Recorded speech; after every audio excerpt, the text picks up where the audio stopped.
उदाराः सर्व एवैते। वे सब लोग बड़े उदार हैं। अर्जुन को बार बार अपनी चिंता बहुत होती है। संसार में सबको अपनी चिंता होती है। एक दिन मैंने शायद आपको निवेदन किया होगा, लोग ऐसा कहते हैं कि गीता भगवान ने बड़ी कृपा करके सुनाई। मैं ऐसा नहीं मानता हूँ, गलत हो सकता हूँ, क्योंकि मेरे सब मत से आप सहमत हों ये ज़रूरी नहीं, ये आवश्यक नहीं। लेकिन मुझे तो ऐसा लगा कि भगवान ने गीता अपने अस्तित्व के लिए सुनाई, सेल्फ एग्जिस्टेंस के लिए।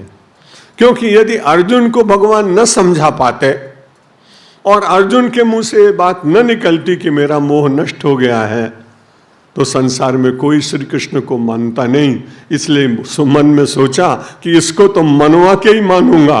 अगर यही एक चेला न चेता तो बाकी चेले कैसे चेतेंगे। इसलिए सबके चैतन्य में अपनों को स्थापित करने के लिए एक चैतन्य को उन्हें जागृत किया।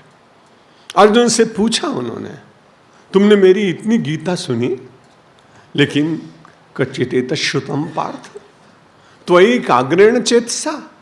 मैंने तुमको इतने दिन गीता सुनाई, क्या तुमने कभी एकाग्र होकर सुनी है? और उसका लाभ तुमको मिला है क्या? क्योंकि मोहग्रस्त होकर ही तो तुम मेरे पास आए थे। अविद्या से तुम पीड़ित थे, अज्ञान ने तुमको जकड़ लिया था, अपने स्वरूप की तुम्हें विस्मृति हो गई थी और तुम केवल देह और देह से जुड़े हुए संबंधों में अपने जीवन को व्यतीत करने लगे थे। भगवान अगली पंक्ति पर बहुत विचार कर रहे हैं।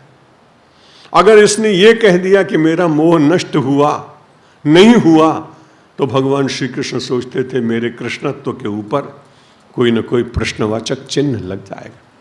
इसलिए भगवान ने पूरी शक्ति के साथ अपने ज्ञान स्वरूप के अस्तित्व को जीवित रखने के लिए अर्जुन के ऊपर कृपा की। हम सब उस कृपा का लाभ ले रहे हैं, बिल्कुल ठीक बात।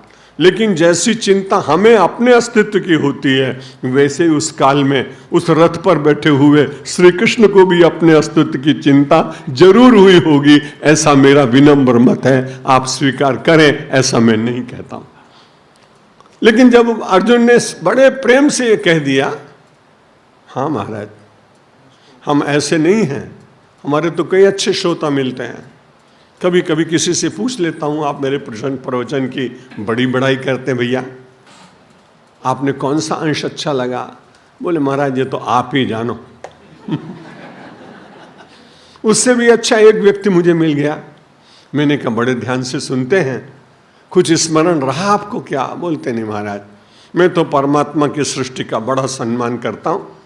भगवान ने दो कान काहे के लिए दिए? एक कान से सुनता हूँ, दूसरे कान से निकाल देता हूँ।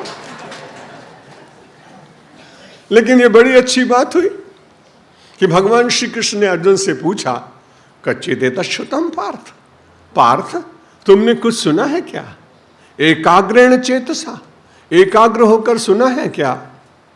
और उसके बाद जो तुम्हारी स्थिति थी उसमें कोई परिवर्तन आया है क्या? तुरंत हाथ जोड़कर कहता है, महाराज नष्टो मोह स्मृतिर्लब्धा त्वत्प्रसादात् मयाच्युत स्थितोस्मि गत संदेह करिष्ये वचनम तव।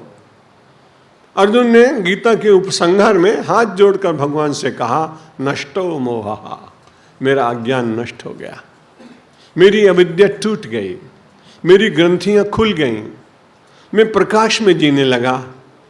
तुरंत ध्यान आया, यदि मैं कहूँगा कि मेरे पुरुषार्थ से मेरा मोह नष्ट हुआ तो मैं फिर पड़ जाऊँगा कठिनाई में। इसलिए बड़े सावधान होकर कहता है, नष्टो मोहा स्मृतिर्लब्धा। मैं देह नहीं हूँ, मैं आत्मा हूँ, ये स्मृति मुझे मिल गई, लेकिन मेरे पुरुषार्थ से नहीं मिली। त्वत्प्रसादात्, आपकी कृपा से मुझे ज्ञान मिला है, आपकी प्रसन्नता से प्रसाद में ये मुझे मिला है। और अब क्या करोगे अर्जुन?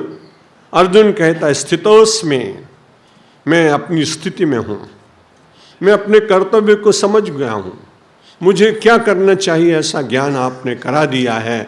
और अब मैं अपने स्वयं के सारे अस्तित्व का विलय करता हूँ आपके चरणों में। अस्तित्व को विलय करना ही शरणागति है।